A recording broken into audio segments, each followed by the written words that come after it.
বন্ধুরা, এই মুহূর্তে সবথেকে বড় খবরটা বের এসেছে ভারতের তরফ থেকে। নিকাশ হয়েছে 9 জন নকশালি, উদ্ধার হয়েছে প্রচুর অস্ত্র।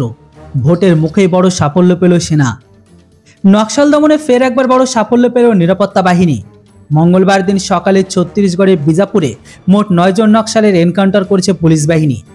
ভোটের মাসে এই ঘটনাটি ঘটেছে ছত্তিশগড়ের বিজাপুরের গাঙ্গালুর এলাকায়। সূত্রের খবর অনুসারে ঘটনাস্থল থেকে প্রচুর এলএমজি, লান্সার এমনকি বিপুল পরিমাণ নকশাল সামগ্রী উদ্ধার করেছে পুলিশ কর্তারা। উদ্ধার হয়েছে প্রচুর অত্যাধুনিক অস্ত্রশস্ত্র। পুলিশ সূত্রের খবর অনুসারে সোমবার রাতে ডিআরজি, এসটিএফ, কোবরা, সিআরপিএফ এর যৌথ উদ্যোগে শুরু হয় সার্চ অপারেশন। গঙ্গালুর এলাকা জুড়ে শুরু হয় তল্লাশি। মঙ্গলবার ভোর নাগাদ নকশালদের সাথে শুরু হয় গুলির লড়াই। দুই পক্ষের গোলাগুলিতে প্রথমে 4 জন নকশালের মৃত্যু হয়। এনকাউন্টারে আহত হয়েছে অনেক। দুপুর নাগাদ হতাহতের সংখ্যা বেড়ে হয় 9 জন। একটি এলএমজি, স্বয়ংক্রিয় অস্ত্র, বিজিএল লান্সার এমনকি প্রচুর পরিমাণে নিত্য ব্যবহার্য অস্ত্র ও গোলাবারুদ সহ একাধিক অত্যাধুনিক অস্ত্র উদ্ধার করেছে পুলিশ। তবে এই প্রথম নয়, গত 1 বছরে একাধিকবার পুলিশের সাথে এনকাউন্টার জড়িয়েছে নকশালরা। গত বছরের জুলাই মাসে মাওবাদী অধিষ্ঠিত বিজাপুরে এনকাউন্টারে মৃত্যু হয় 8 জন মাওবাদীর, যার মধ্যে 4 জন ছিল মহিলা।